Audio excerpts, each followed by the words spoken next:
할렐루야! 2026년도 새봄맞이 수련회 세 번째 과와 네 번째 과 또 함께 오늘 나누고자 합니다. 특별히 세 번째 과 네 번째 과는 이제 요한계시록을 중심으로 해서 이제 성령에 대한 말씀하신 부분을 나누는데 초점을 두고 있습니다.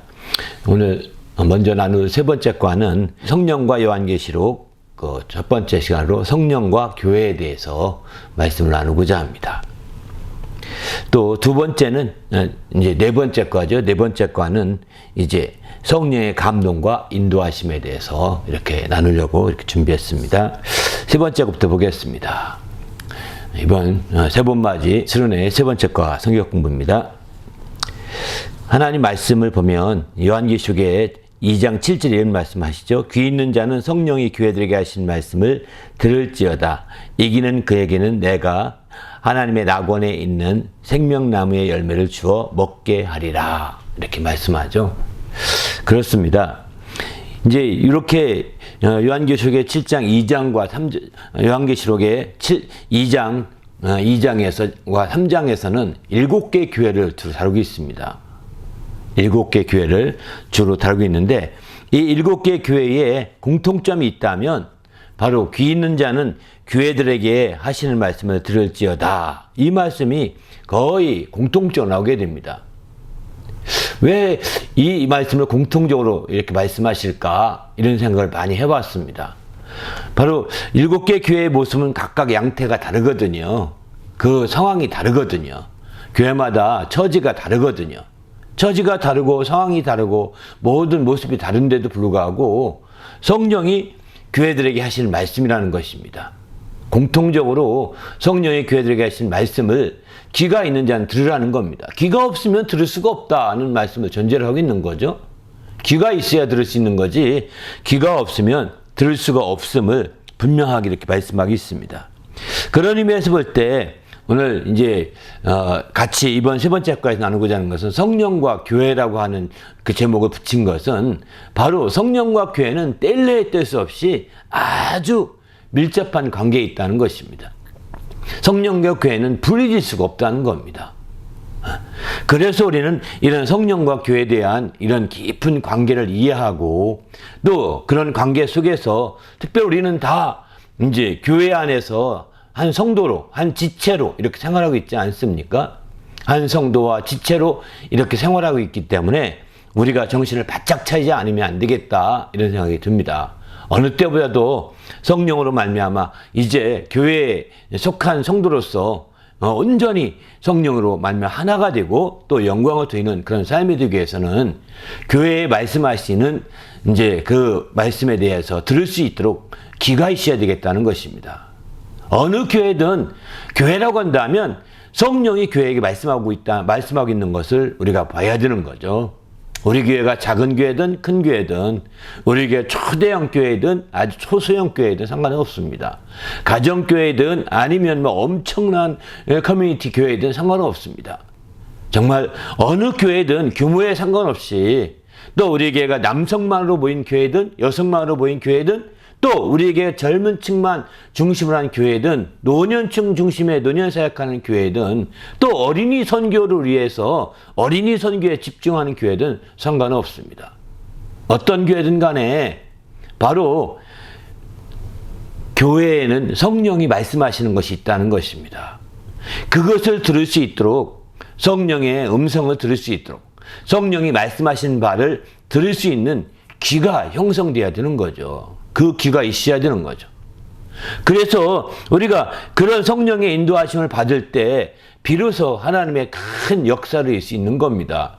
성령의 인도함 받지 못하고 그저 인간적인 생각으로 어느 한쪽 방향으로 나가고 인간적인 생각을 모아서 이렇게 움직여 나간다고 한다면 성령이 교회들에게 하신 말씀을 듣지 못하는 교회가 된다면 그렇게 해서 아마 하나님께는 참으로 안타까워하실 것입니다. 그리고 그 교회가 또 하나님이 쓰시는 교회는 되지 못할 것입니다. 왜냐하면 하나님께서 성령을 통해서 하나님의 뜻을 이루고자 하시는데 그와 같은 성령의 역사를 말씀하시는 그 말씀을 들을 수 없으니 그 귀가 없어 들을 수 없으니 어찌 그 교회가 잘 된다 이렇게 말하겠습니까? 그러나 겉으로는 잘 될 수 있습니다. 겉으로는 어떤 인간적인 경영 기법을 사용해서 잘할 수도 있을 것입니다. 그러나 그 겉으로 많은 사람이 모인다고 해서 참된 교회고 적게 모인다고 해서 참된 교회가 아니고 이 결정이 아니라는 거예요. 바로 성령의 음성을 들을 수 있는 교회가 참된 교회고 성령의 음성을 들을 수 있는 귀가 있는 교회가 참된 교회이지, 성령이 교회들에게 말씀하시는 것을 들을 수 없는 교회라고 한다면 참된 교회라 말하기 힘들죠. 세상에는 바로 이렇게 교회보다 훨씬 더 많이 모이는 단체들이나 팀들이 많습니다. 교회가 수십만 명 모였다고 해서 전부 아니에요. 어떤 기업체는 수십만이나 수백만 좀 됩니다. 기업체 회원들이. 예? 그러니 세상 기업보다 적은 교회예요. 그렇기 때문에 그게 크다고 다 된 게 아니라는 거예요. 문제는 성령이 교회들에게 하시는 말씀을 듣는 것이 중요한 거죠. 성령이 교회들에게 하신 말씀을 들을 수 있도록 귀가 있어야 되는 교회가 귀가 있어서 그 말씀을 듣고 하나님의 뜻대로 사는 것이 굉장히 중요한 거지, 그게 겉으로 드러난 모습 가지고 판단하고, 세상에서는 그렇게 판단하겠죠. 요즘에 처치그룹이라고 하는 학문이 생겨서 교회 성장학이라고 표현하죠. 근데 그런 학문 때문에 대형 교회들, 초대형 교회들이 마치 성공한 교회로 치부되고, 그런 교회만이 정말 세상에서 알려지게 되고 홍보가 되어서 대단한 것으로 되지만, 하나님이 볼 때는 안 그럴 수 있다는 것을 늘 감안하셔야 합니다. 정말 그렇지 않고 작은 교회라 할지라도 주의 음성을 듣고 성령이 교회에 하신 말씀을 들을 수 있는 귀가 있는 교회라고 한다면, 그리고 그 뜻을 이루어갈 수 있다고 한다면, 이것은 하나님께서 칭찬하기에 합당한 교회가 될 수 있는 거죠. 우리는 주님 안에서 정말 우리가 가진 여러 가지 유형의 교회들이 있습니다. 아프리카 사람들만 모인 교회, 또 아시아 사람만 모인 교회, 또 유럽 사람만 모인 교회, 각각 다를 수 있어요. 그렇지만 정말 어느 사람이 모였든 상관없습니다. 인종이 어떤 차이가 있는 상관없어요. 같이 섞여도 상관없습니다. 또 어떤 언어 사용하는 언어권에 따라 다르죠. 똑같이 중국 사람이라 하더라도 광동어 쓰는 예배권이 있고 또 북경어 쓰는 예배권이 다릅니다. 이렇게 다르다고요. 그럼에도 불구하고 성령이 교회들에게 하신 말씀을 들을 수 있는 귀가 있어야 된다는 거죠. 성령이 교회들에게 하신 말씀을 이제 똑같이 다른 언어로 말할지라도 바로 그것을 들을 수 있는 귀가 있어야 듣게 된다는 겁니다. 그렇지 않게 되면 성령이 빠진 교회가 되는 것이고, 성령이 역사할 수 없는 교회가 되는 것이고, 그런 교회는 참된 교회를 하기가 어려운 거죠. 왜냐하면 주님의 교회는 성령이 임하심으로 시작되었기 때문입니다. 주님의 교회는 성령이 임하심으로, 그래서 우리 주님께서 성령이 임하시기 전에, 다시 말해서 오순절날에 성령이 처음으로 임하셨죠.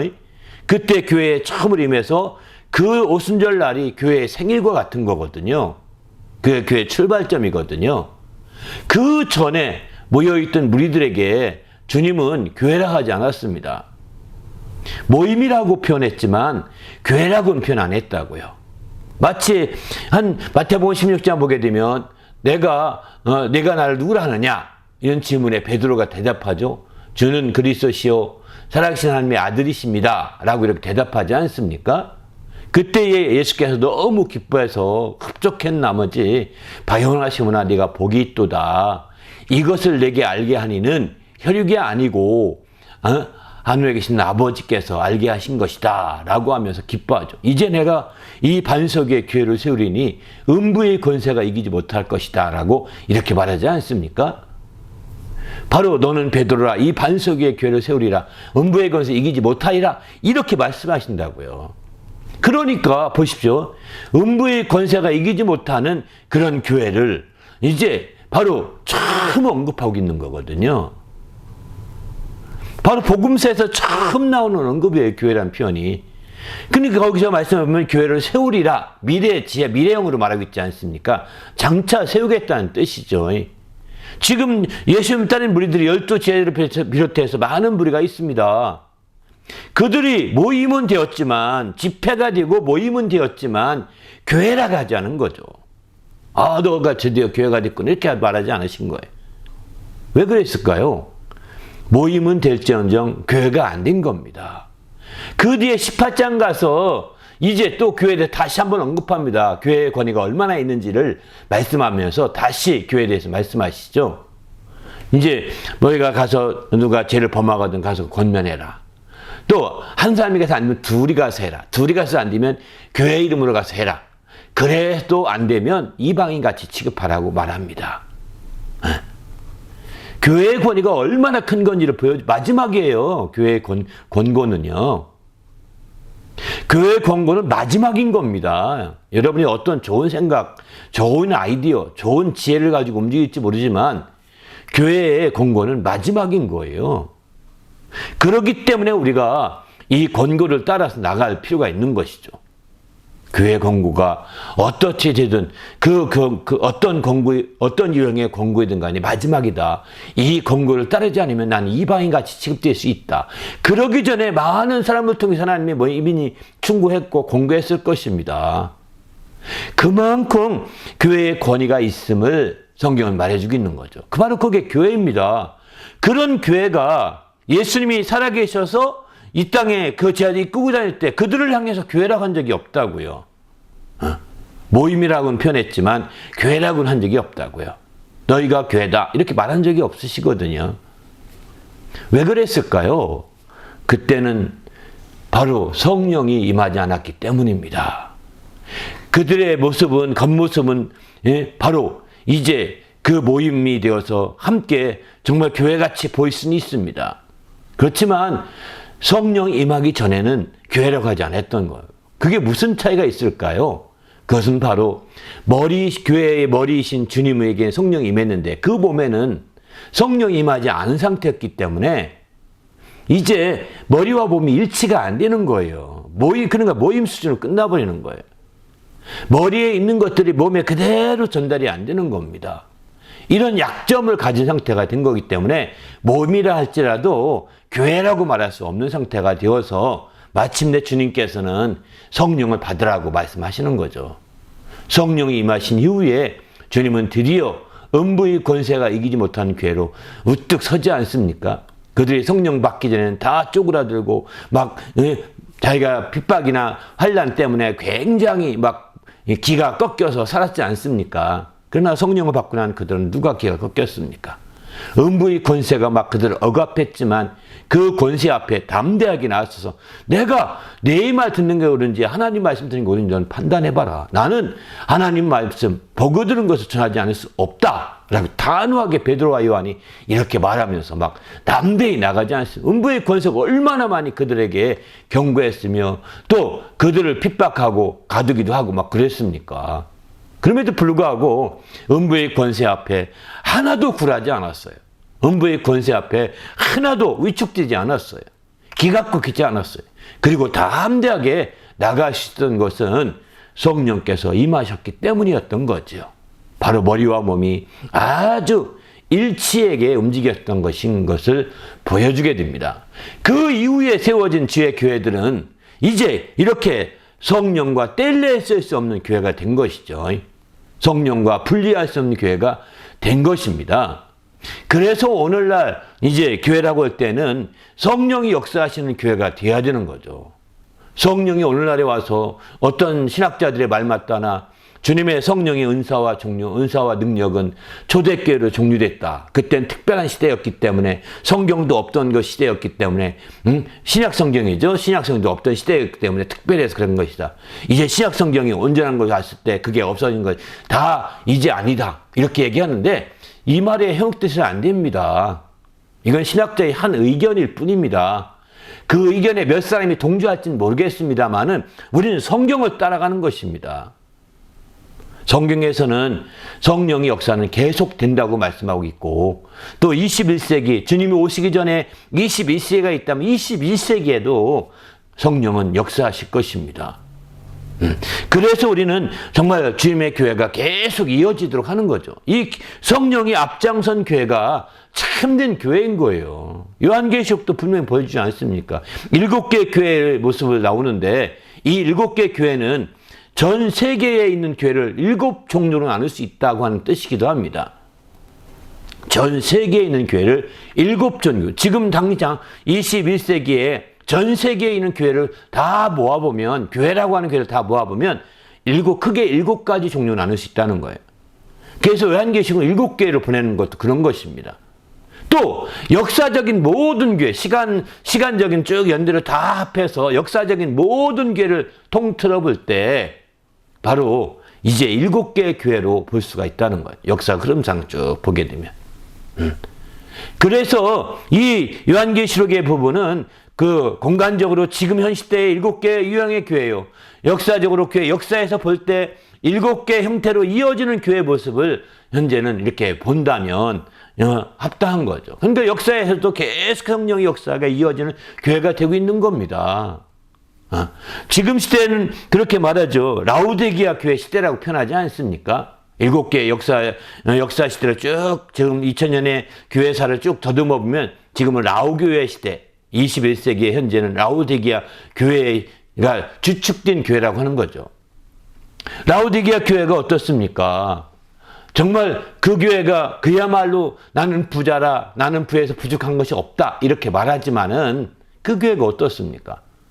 너는 오히려 가련한 것과 공고한 것과 가난한 것과 눈먼 것과 헐벗은 것을 알지 못하느냐, 벌거벗은 것을 알지 못하느냐라고 이렇게 말하지 않습니까? 오늘날의 교회가 얼마나 많은 게 있는 교회입니까? 그래서 오늘날 21세기, 20세기, 21세기 교회, 현대 교회는 대개가 라우디게아 교회 같다는 거예요. 그런 교회에도 성령이 역사하시는 거예요. 그런 교회도. 그래서 성경이 나오지 않습니까? 귀 있는 자는 교회들에게 하시는 말, 성령이 교회들에게 하시는 말씀을 들을지어다 이러지 않습니까? 그러기에 우리는 정말 오늘날 같은 시대, 오늘날 뭡니까? 더 이제 아주 중세 타락한 교회 시대를 흔히들 우리는 뭐 사대교회 혹은 버가마, 드라디아 교회 이런 교회들을 얘기하거든요. 완전히 타락한 교회죠. 사대교회 같이 아주 완전히 타락의 절정에 이른 교회, 그런 모습을 이제 사대교회라고 표현하는데, 여기는 정말 살았다나 그 이름을 가졌으나 죽은 자로다 이렇게 표현합니다. 이미 죽은 교회, 죽은 자 같다는 겁니다. 살았다 하지만 사대교회는요. 그만큼 이제 온전한 것을 찾지 못하겠다라고 이렇게 말씀하거든요. 네 행위에서 온전한 걸 찾지 못하겠다. 그래도 그 교회에도 성령이 교회들에게 하신 말씀이 있다는 거예요. 귀를 기울이라고 이렇게 말씀하고 있는 거죠. 성령이. 그러면 타락교회, 사대교회처럼 완전히 절정에 이른 교회가 아니라 그 전에는 어땠느냐? 이제 드라디아 교회죠. 드라디아 교회는 이세벨을 용납하고 행음케 하는데 여기 그런 교회였다는 거예요. 사탄의 깊은 것을 알지 못하고 이렇게 현혹됐다는 거예요. 이때는 언제냐면 이제 로만 캐톨릭 교회 시대를 주로 얘기하고 있는 것이죠. 로만 캐톨릭 교회로서 이때는 이제 마리아가 중심에 딱 쓴 거예요. 이세벨의 교훈을 여긴 이세벨을 용납했다고 그러거든요. 이세벨은 여자에 초점 두고 얘기했다는 거예요. 그래서 이세벨을 우상으로 섬겨서 행음하고 있다는 것입니다. 드라디아 교회죠. 바로 로만 캐톨릭이 이제 나중에는 그 마리아를 완전히 중심으로 모셔서 마리아 교회잖아요. 마리아 교회. 마리아가 이세벨을 마리아로 대칭하고 있는 겁니다. 그런 교회도 성령이 교회들에게 하신 말씀을 들을지어다 이러거든요. 성령이 교회들에게 하신 말씀을 귀가 있는 자는 들을지어다 이렇게 말합니다. 그런 교회도 성령이 말씀하고 있다는 거예요. 지금 그런 교회가 오늘날도 있는지 있겠지 어딘가 찾아보면요. 또 이제 버가모 교회죠. 그 바로 전에는 이 버가모 교회는 어떤 교회냐? 이제 교부시대 교회를 갖게 말하게 됩니다. 교부시대. 정말 그 핍박받던 초기의 사도들, 이 속사도들 핍박받던 시대를 지나서 어느 정도 교부시대, 로마 국교회가 되어서 되기 시작한 그 교부시대입니다. 그때 교회도 사단의 권자가 있었다. 발람의 교훈을 쫓았다. 이렇게 표현하고 우상의 제물을 먹었고 너 니골라 당을 너희가 교훈을 받았다. 다시 말해서 제물을 쫓아가고 교부들이 또 더 나가서는 이제 그 우상의 제물을 받아들였다는, 우상과 국교회가 되면서 우상의 모든 성기를 함께 받아들였다는 거예요. 심각한 문제죠. 드라디아 교회에서 이세벨을 받았더니 마리아의 무죄론을 얘기하잖아요. 마리아가 죄가 없다 이렇게 얘기하잖아요. 마리아 승천론을 강조하잖아요. 마리아 무흠론을 강조합니다. 또 그때 절정은 또 교황 무흠론, 교황이 죄가 없다는, 교황은 무죄하다는 것입니다. 이런 식으로 드라디아 교회에서 막 그렇게 강조한 반면에 이 버가모 교회는 바로 그 전 단계입니다. 바로 교부 시대가 되어서 로마랑 타협해가는 시대를 그렇게 말하게 되는 거죠. 이제 핍박 시대를 벗어나서 막 타협해가는 그런 시대. 왜 그들은 재물을 쫓았다는 겁니다. 니골라당과 같이 또 이제 반쪽 쪼가리가 됐다는 거예요. 또 이제 발람의 교훈과 니골라 교훈 택했다. 그들은 말합니다. 안타깝죠. 이런 교회들이 있는 거예요. 반면에 이제 서머나 교회는 핍박받던 시대 교회입니다. 그리고 에베소 교회는 초기에 정말 초대교회 말하죠. 사도들이 있을 그때 당시의 교회였어요. 그리고 마침내 사도들이 이제 말기부터 핍박이 시작되죠. 사도들 시대가 초기에 핍박되기 시작해 속사 시대 완전히 다 그들이 순교하지 않습니까? 그 시대를 우리는 서머나 교회라고 표현하고요. 에베소 교회는 초기에 초대교회 사도들이 세워갔던 교회를 이렇게 말합니다. 반면에 빌라델피아 교회가 있는데 이건 종교개혁 시대 교회라고 합니다. 종교개혁 시대 교회. 이것도 칭찬하는 교회는 그래서 서머나 교회하고 필라델피아 교회밖에 없습니다. 서머나 교회하고 필라델피아 교회밖에 없어요. 에베소 교회는 사도들의 교회인데 무엇인가 모르게 이제 거기서는 처음상을 잊었다. 그들이 이렇게 성경은 책망하고 있죠. 다 좋다. 모든 게 다 좋은데 처음 믿음을 내가 저버렸구나. 이렇게 말합니다. 안타깝죠. 그러니까 지금 이렇게 시대별, 교회사의 시대별로 7개 교회가 쭉 연결돼서 오늘날까지 라우디게 교회가 되는 거죠. 이게 오늘날 한 시대로 본다면 구석구석까지 다 찾아볼 때 이런 7가지 형태의 교회를 나눠볼 수 있다는 거죠. 한 당 시대에도. 오늘날 시대에도 사대교회처럼 완전히 이제 정말 부자를 하나 가난하고 헐벗고 이런 아주 정말 온전한 건 찾을 수 없는 교회가 있을 것입니다. 신문지상 이런 교회는 막 다 드러납니다. 신문지상에. 안타깝죠. 오늘날에도 이제 정말 초대 드라디아 교회처럼 세상에 어떤 이세벨을 용납해서 행음하는 교회가 있다고요. 세상과 우상을 섬기면서 행음하는 교회가 있는 거죠. 또 버가모 교회처럼 이제 발람이나 이 니골라당의 교훈을 받아들여서 세상 물질 중심의 교회가 있는 거예요. 물질 중심으로 이렇게 교회를 세워가게 되는 거죠. 그래서 마침내 타협해 가는 것입니다. 세상과 타협해 가는 거예요. 정치하는 교회도 이렇게 정치하기 시작하는 거예요. 타협해 가서. 우리는 이런 교회들은 하나님이 볼 때 합당하지 않은 것이죠. 우리 모두가 주님 앞에서 더 확실한 믿음을 가지고 도전해가는 교회가 되시기를 예수님의 이름으로 부탁을 드립니다. 할렐루야. 그게 우리에겐 너무 소중하다는 것입니다. 그 부분이 확실해져야 하나님 앞에서 우리가 귀한 역사를 이루고 주님의 뜻을 이루어갈 수 있는 거죠. 우리도 주님 앞에서 정말 이런 7개의 교회, 어떤 유형의 교회든 간에 다 성령이 하시는 말씀이 있다는 것입니다. 특별히 사대교회 같이 아주 언젠가 찾을 수 없는 그런 교회, 신문에서 아주 막 이제 온갖 욕을 다 먹는 교회를 할지라도 성경은 거기서 성령이 말씀하십니다. 그런 교회에도 옷을 더럽히지 아니한 몇 명이 있다는 거예요. 옷을 더럽히지 아니한 몇 명이 있다. 몇 사람은 그저 구원받으신 사람이 있을 수 있다는 것입니다. 그만큼 어디나 주님께서 그 교회에 정말 뿌리를 두기는 성도들이 있는 겁니다. 여러분, 정말 우리가 마지막 때까지 끝까지 깨어서 내가 그런 사람이 되어야 되지 않겠습니까? 성경이 그러잖아요. 의인이 정말 7명만 10명만 쳐도 멸망시키지 않겠다라고 아브라함에게 말하지 않습니까? 10명. 결국은 의인 10명이 안 돼서 소돔과 고모라 멸망하지 않습니까? 또 의인 3명밖에 없었죠. 딸 둘하고 롯하고 3명밖에 없었지만 의인 3명을 함께 두고 멸망시키지 않습니다. 그들이 그 교회를 지키고 있는 한 주님은 그 교회를 지켜보고 있는 거예요. 그리고 성령이 계속해서 그들을 위해서 성령께서 정말 말씀하시는 거죠. 그 교회를 위해서. 그래서 마침내 그들이 살 수 있도록 하는 거예요. 그러니까 여기 한번 생각해 보세요. 우리 성도들이 교회를 살리는 겁니다. 옷을 더럽히지 아니한 성도들이 교회를 살리는 겁니다.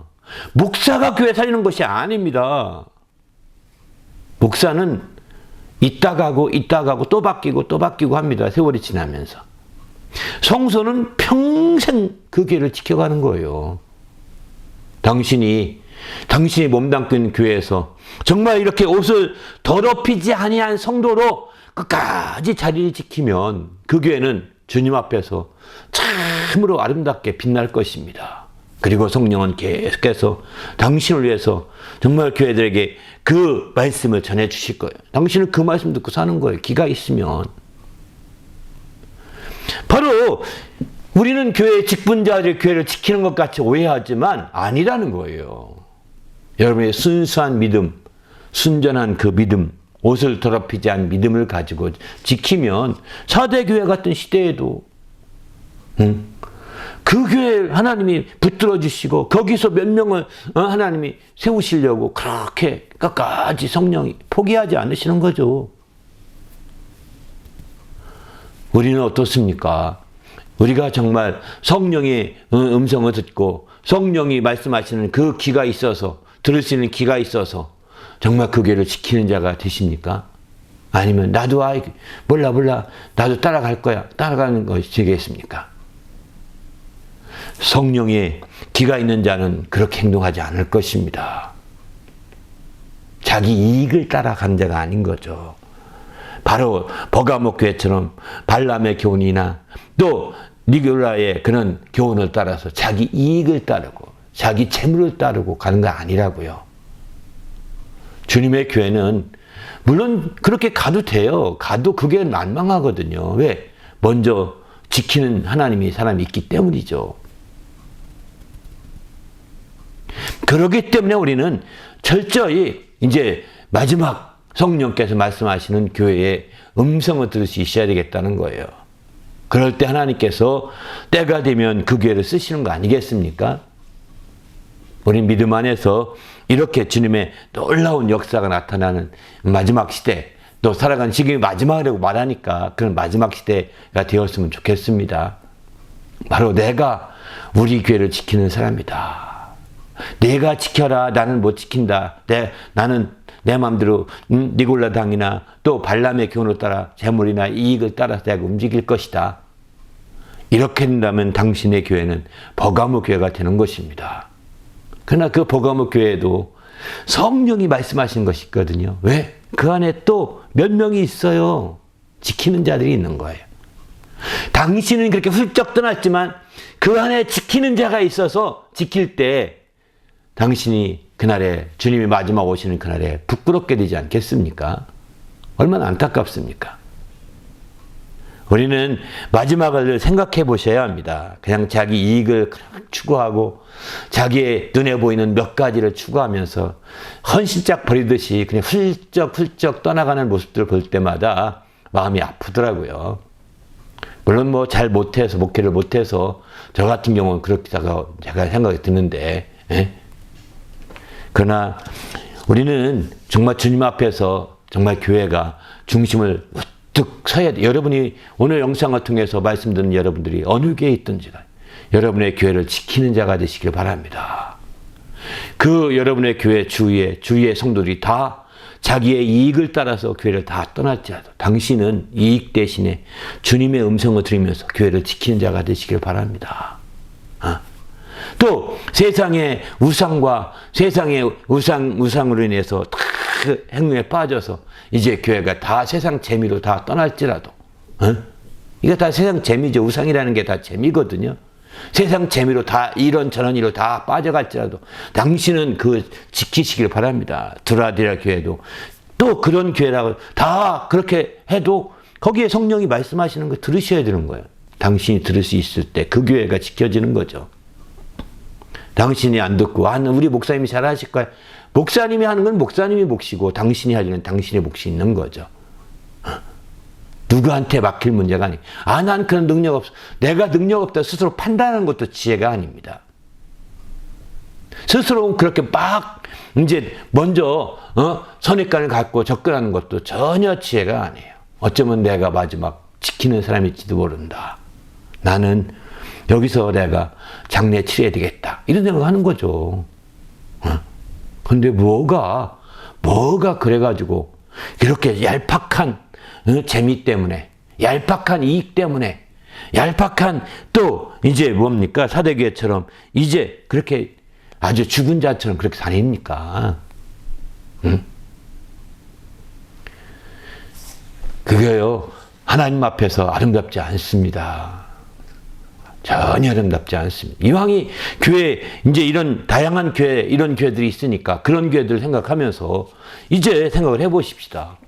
정말 하나님이 교회를 옮긴다고 할 때는요, 우리 주님도 아무 소리 안 하고 안타까워하지 않는 경우가 있어요. 바로 어떤 경우냐면 교회 옮긴다고 할 때는 말씀 때문에 옮겨야 되는 거예요. 옮기려면. 당신이 목사님을 생각해서 나는 말씀이 안 맞아서 안 맞아서 옮깁니다. 이런 말 당신이 점잖아서 못할지는 모르겠지만 그 말씀을 하셔야 되는 거예요. 그 목사님께. 그래야 충격받거든요.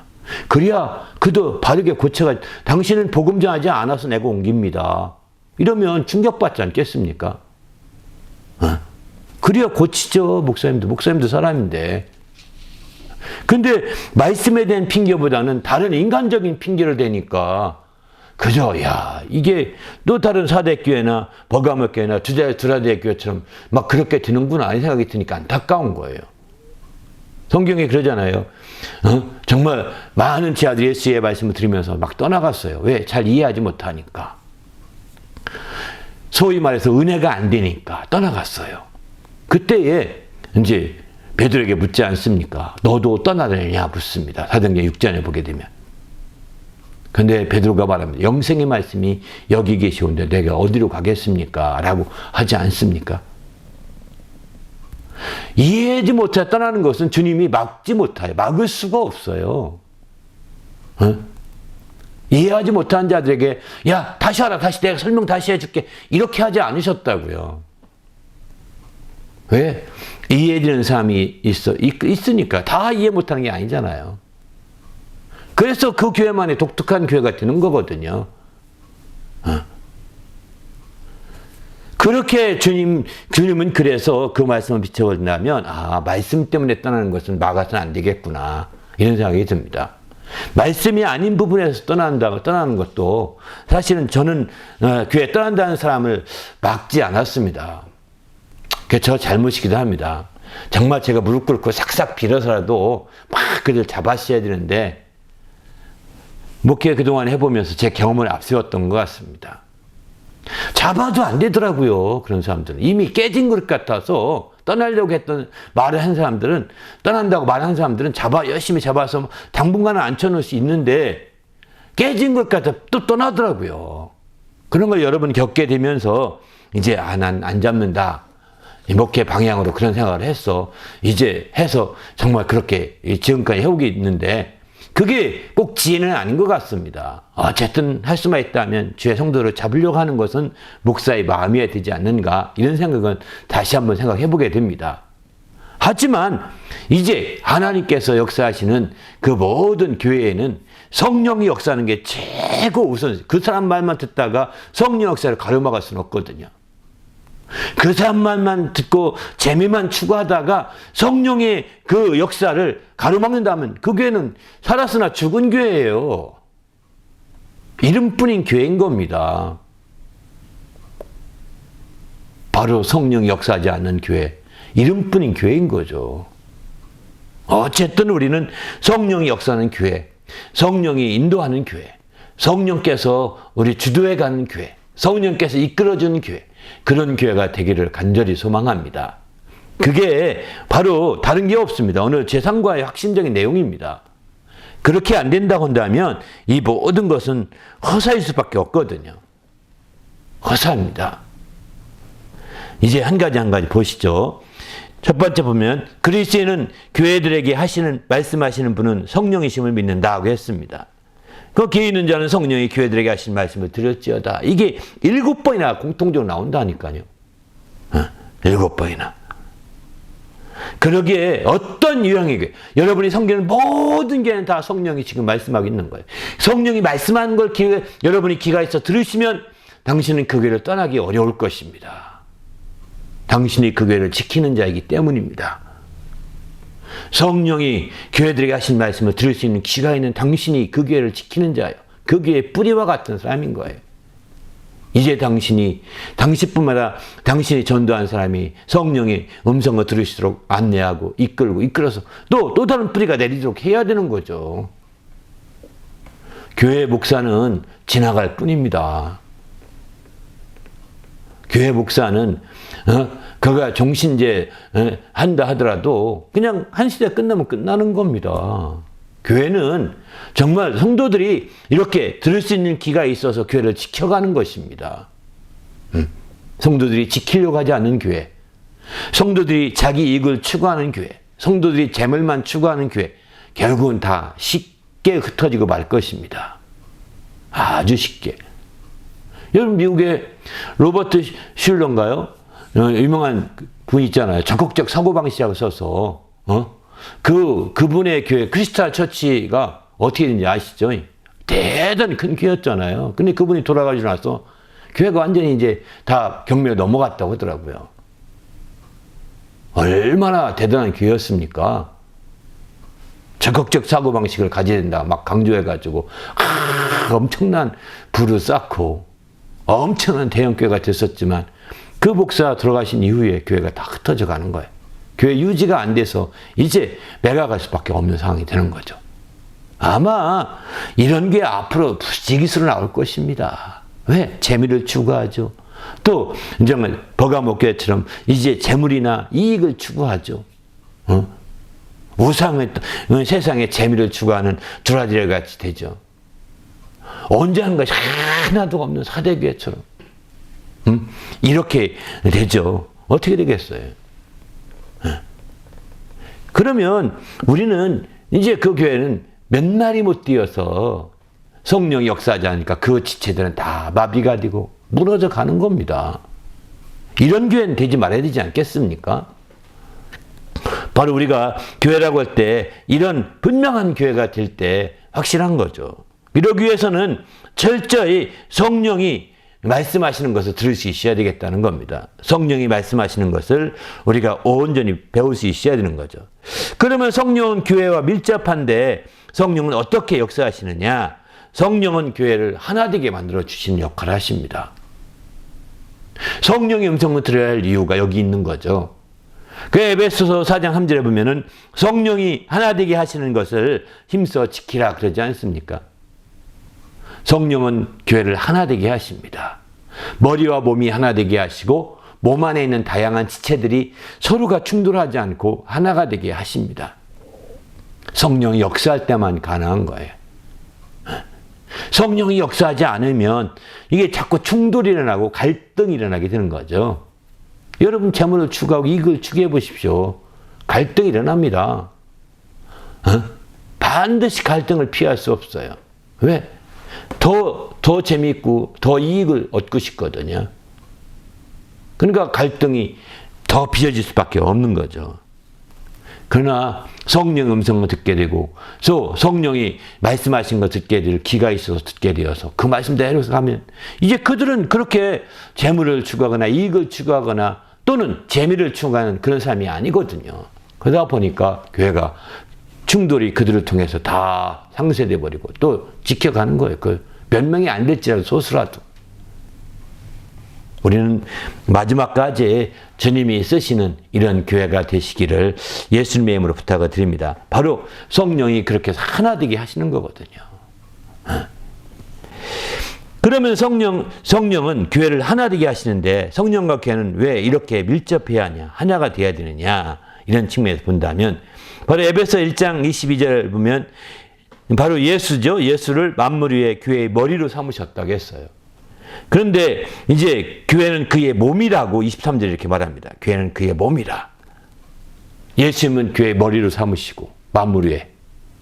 그 다음에 이제 교회는 그의 몸이라는 것입니다. 고린도서 1장 18절 보면 그는 몸인 교회의 머리시라. 이렇게 예수님은 몸인 교회의 머리시라.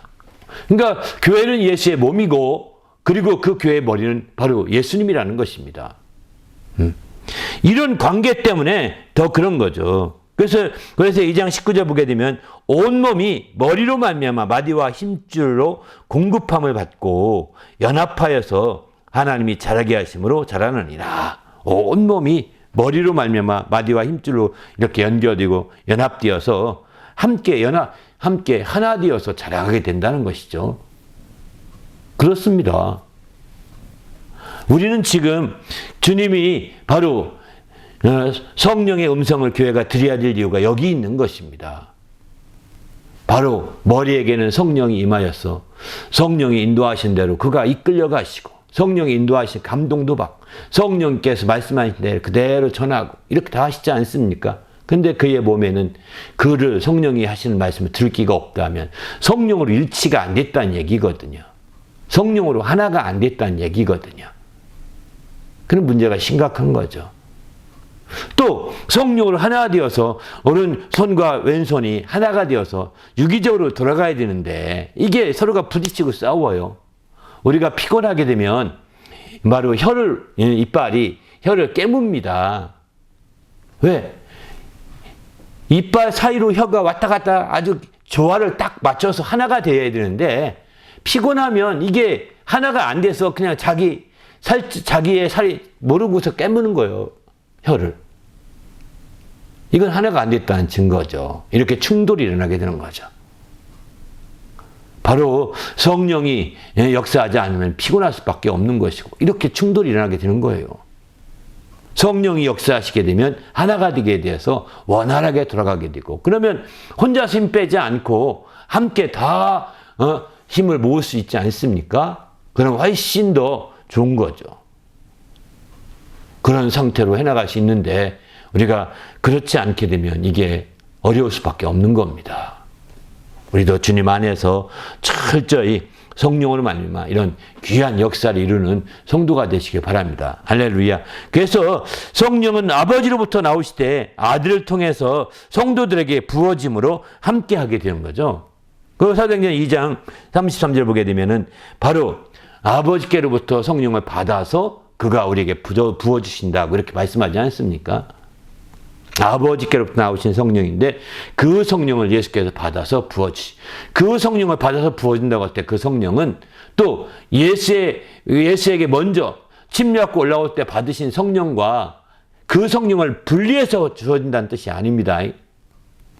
그 성령을 나누어준다는 뜻이 아닙니다.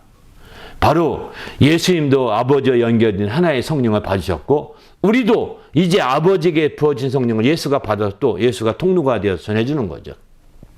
별도로 아버지로부터 아버지의 영을 받을 수 있는 길이 연결되는 거죠. 그래서 형제라고 하는 것입니다. 형제라고 이렇게 표현하는 거죠. 형제 만약에 그 예수에게서 받은 성령을 그대로 반쪽알이 나누었다면 형제라고 하기 힘들죠. 아들이라고 또 우리 예수의 아들이라고 얘기해야 되지 않겠어요? 근데 그런 말은 안 맞습니다. 오직 아버지에게 나온 성령을 아들을 통해서 우리에게 공급해 주시는 거죠. 부어주시는 거죠. 그렇게 해서 마침내 이제 바로 아들에게 임하신 성령과 모든 몸된 성도들에게 임한 성령이 같은 성령인지라 서로 상통하게 되는 거예요. 서로 통하게 되는 거죠. 같은 한 성령이기 때문에 그래서 한 성령으로 하나가 되는 것입니다. 우리도 이런 멋진 관계로 발전되시기를 예수님의 이름으로 부탁을 드립니다. 할렐루야. 그래서 성령은 궁극적으로는 이제 그리스도의 몸된 교회에서 여러 지체들을 이제 하나로 연결시키는 역할까지 하게 되는 거예요. 그래서 에베소 4장 3절 말씀처럼 성령이 하나 되게 하신 것을 힘써 지켜야 된다라고 이렇게 말씀하고 있습니다. 네 번째 볼까요? 교회와 성령이 밀접해지기 위해서 어떤 지혜가 필요하냐? 바로 들을 귀가 있어야 된다는 거죠. 들을 귀가 없으면 이제 아무 소용이 없습니다. 우리에게는 그래서 무엇보다도 들을 귀의 소중함을 깨달아야 되겠다는 거예요. 귀가 있도록 기도하고 또 들을 귀의 소중함을 깨닫고 더 간구할 수밖에 없는 거죠. 에스겔서 12장에 보면 여기도 그렇게 말씀하죠. 인자야 내가 반역하는 족속 중에 거주하는도다. 그들은 볼 눈이 있어도 보지 못하고 들을 귀가 있어도 듣지 아니하나니 그들은 반역하는 족속 이민이라 이렇게 표현하죠. 들을 귀가 있어도 듣지 아니한다는 거예요. 참 안타깝죠. 누가복음 보면 더러는 좋은 땅에 떨어짐에 나서 100배의 계시를 하였느니라 이 말씀을 하시고 외치시되 들을 귀 있는 자는 들을지어다 라고 말씀하시죠. 예수께서 씨 뿌리는 비유를 하십니다. 그리고 이제 좋은 땅에 떨어져서 100배의 계시를 한 사실을 말씀 설명한 다음에 이 들을 귀 있는 자는 들을지어다. 씨앗 뿌리는 비유로 말씀하고 있거든요. 근데 들을 귀가 없으면 못 듣는 거예요. 에스겔처럼 정말 들을 귀가 있어도 안 들으면 망하는 거죠.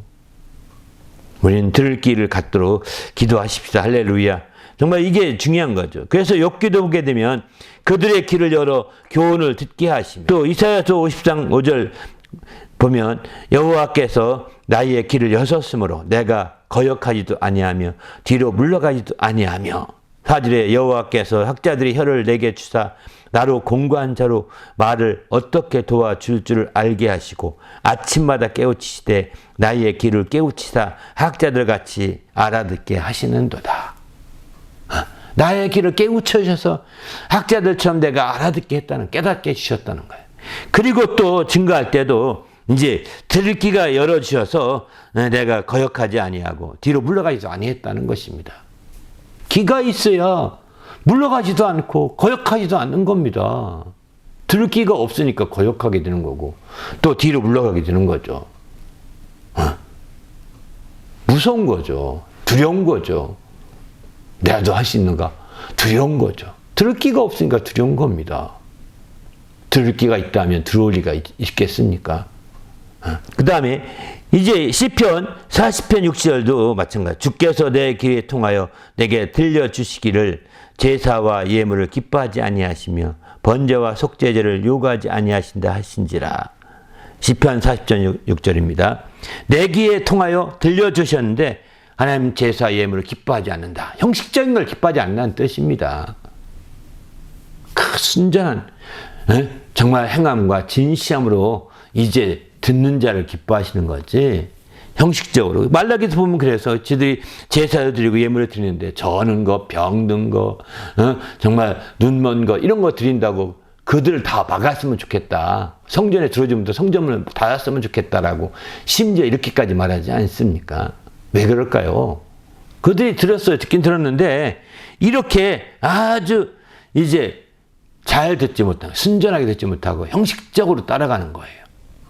하나님이 싫어하십니다. 이런 자가 안 되길 바랍니다. 할렐루야. 그래서 우리가 주님 앞에서 이런 부분들이 확실해져야 되는 거죠. 또 성령이 교회들에게 하시는 말씀을 궁극적인 것은 무엇이냐? 이기는 것입니다. 성령이 교회들에게 하실 때 궁극적인 것은 이기는 거예요. 성령이 교회들에게 하신 말씀은 이기게 하려고 말씀하시는 거지. 그러니까 성령의 말씀을 듣지 못하면 이길 수가 없다는 겁니다.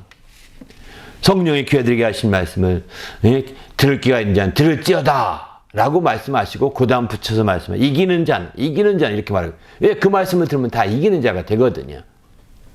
그 말씀을 들으면 다 승리할 수 있거든요. 근데 그 말씀을 안 들으면 귀가 있어도 안 들으면 승리하지 못하게 되는 거죠. 좌절할 수밖에 없는 거죠. 그렇게 해서는 안 되는 거죠. 바로 그래서 귀 있는 자는 들을지어다. 이기는 귀에게는 다 이렇게 2장 7절도 11절도 17절도 다 이렇게 표현하고 있는 걸 보게 됩니다. 이기는 게 목적입니다. 재미있는 거 목적이 아닙니다. 이익이 목적이 아닙니다. 어떤 유익을 바라보는 것이 아닙니다. 이기는 게 목적이에요. 저는 이 성령의 음성을 통하여서 이기시길 바랍니다. 할렐루야. 바로 이기는 게 목표예요. 얼마큼만 이기느냐? 음부의 권세가 이기지 못하는 교회가 되라겠지 않습니까? 주님은 음부의 권세에, 끊임없는 교회에 음부의 권세가 도전해 오고 있다는 것을 주님은 알고 계십니다. 음부의 권세가 끊임없이 도전해 오고 있는 겁니다. 그러기에 우리는 이 음부의 권세가 정말 도전해 오고 있기 때문에 우리가 정신을 바짝 차려야 되는 거죠. 이 음부의 권세가 이기지 못한다고 분명히 선언한 만큼 바로 주의 음성을 들으면 더 말할 것 없이 이길 수밖에 없지 않겠습니까? 왜? 주님의 교회로서의 정체성만 유지해도 음부의 권세가 어떻게 할 수 못하거든요. 그런데 거기에다가 정말 이길 수 있도록 성령께서 들을 길을 주셔서 들을 수 있도록 길까지 있으니 당연히 이기는 거죠. 음부의 권세가 어쩔 수 없게 되는 겁니다. 우리도 성령으로 말미암아서 정말 이렇게 이기는 성도가 되시기를 예수님의 이름으로 축원합니다. 할렐루야. 우리가 이기지 않게 되면 아무 성이 없는 겁니다. 그러면 어떻게 하면 이기게 될까요? 성경은 이렇게 말하죠. 어떻게 하면 이기느냐? 마가복음 13장 11절 보면 사람들이 너희를 끌어다가 넘겨줄 때에 무슨 말을 할까? 미리 염려하여 무엇인지 그때 너희에게 주시는 그 말을 하라. 말하는 이는 너희가 아니여 성령이시니라. 이렇게 말하죠. 바로 이제 너희를 끌어다가 넘겨줄 때 무슨 말을 할까? 염려하지 말라는 겁니다. 무엇이든지 그때에 너희에게 말할 것을 주실 거라는 거예요. 주시는 그 말을 하라는 거예요. 누가 주시느냐? 너희 속에서 말하시는 너희 속에 계신 아버지의 성령이라고 마태복음은 그렇게 표현하고 있죠. 너희 속에서 아버지의 성령이 말씀하신다는 거예요. 그러니까 바로 이길 때 이 성령의 음성만 들을 수 있으면 이기는 겁니다. 이 환난 중에서도 능히 이길 수 있고 극복할 수 있는 거죠. 성령의 음성을 듣지 않으니까 이기지 못하게 되는 거죠. 성령의 음성을 들으면 누구나가 이길 수 있는 거거든요. 성령의 음성을 들을 때 누구나가 이길 수 있어요. 그러나 성령의 음성을 듣지 않는 이상은 이길 수가 없습니다. 한계가 있는 거죠. 세상에 이런 세상의 지혜와 세상의 지식이 다 짬뽕돼 가지고 시커매지는 겁니다. 그래서 시커멓게 물들게 되고 결국은 패배할 수밖에 없는 거죠. 우리는 주님 안에서 철저히 정말 성령께서 역사하심으로 이기는 성도가 되시기를 예수님의 이름으로 부탁을 드립니다. 할렐루야. 그러면 구체적으로 이기게 되면 하나님께서 이제 더하시는 축복이 어떤 것들이 있느냐? 요한계시록을 통해 몇 가지, 7가지 정도 쭉 나오는데 한번 살펴보면 이렇게 보죠.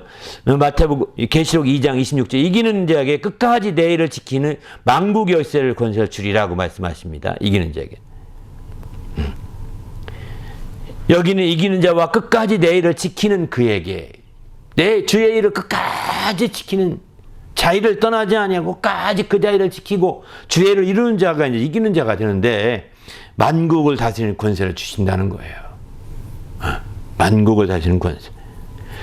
계시록 3장 5절은 이기는 자는 이와 같이 흰옷을 입을 것이요 또 내가 그 이름을 성경책에서 결코 지우지 아니하고 그 이름을 내 아버지 앞과 천사들 앞에서 시인하리라. 예. 이기는 이 놀랍죠. 이 계시록 3장 5절의 이 말씀은 여기서 이기는 자는 사대교회처럼 아주 어려운 상황에서 이기는 자예요. 가르쳐 말합니다. 사도에게처럼 아주 어려운 상황 속에서 이길 때 하나님은 흰옷을 입을 것이요 또 그 이름을 생명책에 결코 지우지 아니하고 그 이름을 내 아버지 앞과 천사들 앞에서 시인한다는 얼마나 큰 축복입니까? 3장 12절 이기는 자는 내가 하나의 성전의 기둥이 되리니 그가 결코 다시 나가지 아니하리라.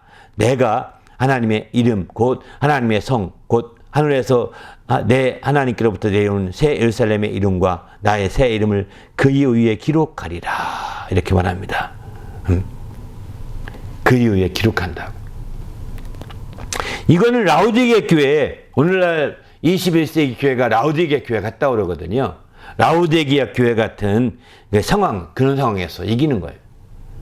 라우디게 교회는 우리가 알다시피 차든지 뜨겁든지 하라. 이렇게 얘기하거든요. 차지도 않고 뜨겁지 않으면 내가 토해서 내버린다고 주님 경고하시지 않습니까? 그래서 회개해서 열심을 내라고 이렇게 라우디게 교회에 충고하고 있거든요. 너희가 나는 부자라, 부자한 것이 없다 이렇게 말하는데 너희가 가난한 것과 헐벗은 것과 굶주린 것과 가난한 것과 또 눈먼 것 이런 것 알지 못하느냐고 이렇게 오히려 얘기하십니다. 그래서 너희는 내게 와서 안야가 사서 발라눈을 뜨고 또 내게 와서 흰옷 사서 입고 막 이렇게 얘기하신다고요. 이렇게 해서 이기는 자는 결국 어떻게 되냐? 바로 성전의 기둥이 되게 하겠다. 아예 성전이 기둥되면 뭐 뺄 수가 없는 상황이 드는 거예요. 완전히 정말 귀한 존재가 되는 거죠. 하나님의 이름과 하나님의 성, 또 하늘에서 내려온 새 예루살렘의 이름과 나의 새 이름을 그 위에 기록해드리라. 정말 그분과 직접적인 관계가 있음을 가르치시겠다 말씀하는 거죠. 요한계시록 21장 7절도 이기는 자는 이것을 상속으로 받으리라. 나는 그의 아버지가 되고 그는 내 아들이 되리라. 이기는 자는 그의 아들이 되는 축복을 여기서 누릴 수 있다고 요한계시록 21장도 말씀하고 있죠. 그 외에도 요한계시록 2장 7절이나 또 11절, 17절도 보게 되면 다 똑같이 나오게 되죠. 이기는 그에게는 하나님 나라의 다곤의 생명나무의 열매를 주어 먹게 하리라 말씀하고 11절은 이제 둘째 세망의 해를 받지 아니하리라 이렇게 말합니다. 또 17절은 이기는 그에게는 감추었던 만나를 주고 또 흰돌을 줄 터인데 그 돌 위에 새 이름이 기록한 것이 있나니 받은 자 밖에는 그 이름을 알 사람이 없느니라. 그렇습니다. 이렇게 실제로 이기는 것이 얼마나 중요한지를 아주 잘 보여주고 있는 그런 말씀이라고 볼 수가 있는 거죠. 우리도 주님 안에서 이런 이기는 자가 되셔서 정말 이런 축복을 다 누리는 성도가 되시길 바랍니다. 이렇게 바로 정말 주님께서 교회들에게 하시는 말씀은 이기게 하려고 하시는 거거든요. 이기는 목적이 이기는 것입니다. 그래서 에베소서 빌립보서 3장에서는 바로 위에서 부르신 부름의 상을 위하여 쫓아간다고 그러는데 상을 왜 쫓아간다고 그러지 않습니까? 위에서 부르신 부름의 상을 위하여 상급 때문에 쫓아간다고 심지어 이렇게 말해요. 이기는 자에게 이런 상급이 주어지는 거거든요. 우리도 주님 안에서 이런 귀한 주의 축복을 누리는 성도가 되시기 바랍니다. 그러면 어떻게 하면 이길 수 있느냐? 이기는 방법이 무엇이 어떤 것이 있느냐? 성경의 신약성경 중심으로 쭉 이렇게 본면적 보면 바로 고린도전서 9장 25절 보면 이기기를 다투는 자마다 모든 일에 절제해야 된다. 모든 일에 절제함이 있을 때 이길 수 있다는 거예요. 자기가 하고 싶은 대로 다 해서는 이길 수 없습니다. 자기가 하고 싶은 거 다 하면서 이길 수 있는 길이 전혀 없습니다. 절제를 누가 하느냐. 아무리 당신이 챔피언 배틀을 받았다 하더라도 절제해야 이제 더 방어할 수 있는 거죠. 여러분 챔피언 되긴 쉬울지 모르겠지만 방어하는 것이 훨씬 힘들다고 하지 않습니까? 그걸 지키는 것이 힘들다고 하지 않습니까? 왜 그럴까요? 바로 여러분이 도전하는 것은 수만 명이 도전하기 때문에 나를 대상으로 놓고 안 하거든요. 나는 한 명만 놓고 계속 우리가 도전하기 때문에 이길 수 있는 확률이 있죠. 그러나 이제 방어할 때는 한 사람이 아니에요. 수많은 사람들이 있는데 그 중에 누가 할지 모르거든요. 그러니까 더 힘든 거죠. 그래서 절제하면서 하는 겁니다. 더구나 챔피언이 되면서부터는 더 절제해서 더 훈련하고 방어할 그런 준비가 되져야 또 이길 수 있는 거죠. 한 번 이기면 끝난 게 아닙니다. 지속적으로 이겨가야 되는 것이죠. 지속적으로 이길 때 이게 바로 하나님을 기쁘시게 할 수 있는 것이죠.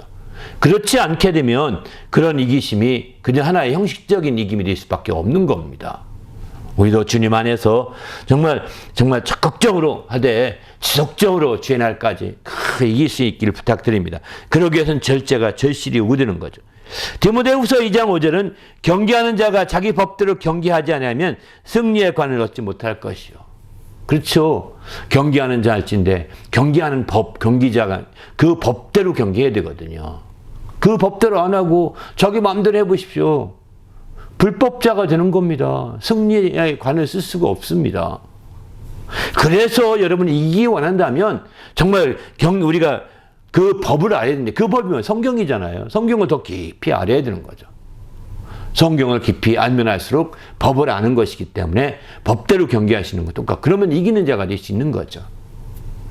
이 법, 이기는 법과 같은 성경을 깊이 아시길 바랍니다. 할렐루야. 그런데 성경을 공부하자고 그러면 뭐가 그렇게 복잡한지 빼려고 다음에 하죠.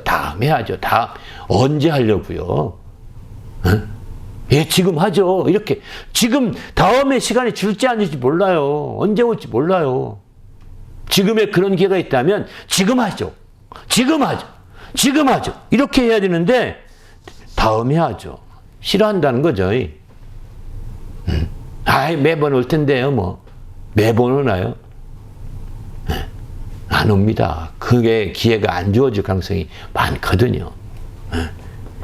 그래서 주님 안에서 지금 적극적으로 성경을 공부할 수 있는 기회가 있다면, 말씀을 공부할 수 있는 기회가 있다면 지금 하시죠.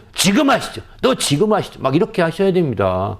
그래서 그 법을 알아놓을 때 바로 경기를 바르게 할 수가 있는 것이고 그럴 때 승리의 관을 쓰지 않겠습니까? 우리도 이런 멋진 사람이 되었으면 좋겠습니다. 또 한 가지 요한일서에 보게 되면 세상을 이기는 승리는 이것이니 우리의 믿음이니라. 믿음이 있어야 된다는 것입니다. 하나님의 말씀을 많이 알아도 믿음을 가지고 발휘하지 못하면 승이 없는 거죠. 그 말씀을 많이 알아도 믿음으로 그것을 발휘할 때 드디어 승리할 수 있는 거거든요. 믿음으로 그것을 발휘하지 않게 되면 승리하지 못하게 됩니다.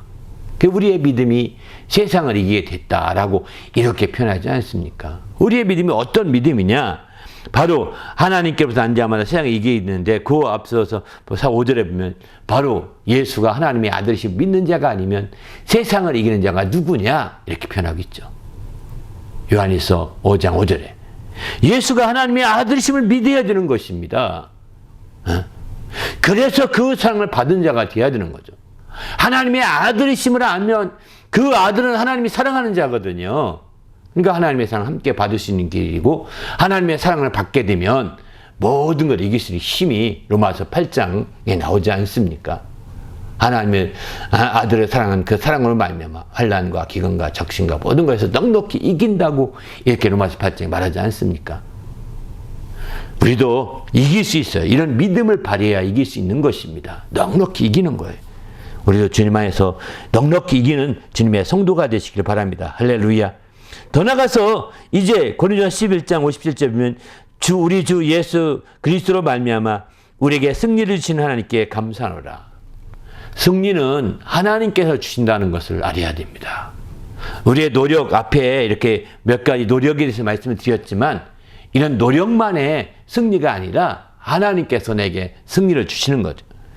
그래서 왜 그러냐면 바로 역대상 29장 11절 보게 되면 영광과 승리와 위엄이 다 주께 속하였고 또 천지에 있는 것이 다 주의 것이고 주권도 주께 속하였다 이렇게 말하거든요. 주는 높으사 만물의 머리이심이다 이렇게 표현합니다. 바로 주권이 주께 속하였고 승리도 주님께 속한 것입니다.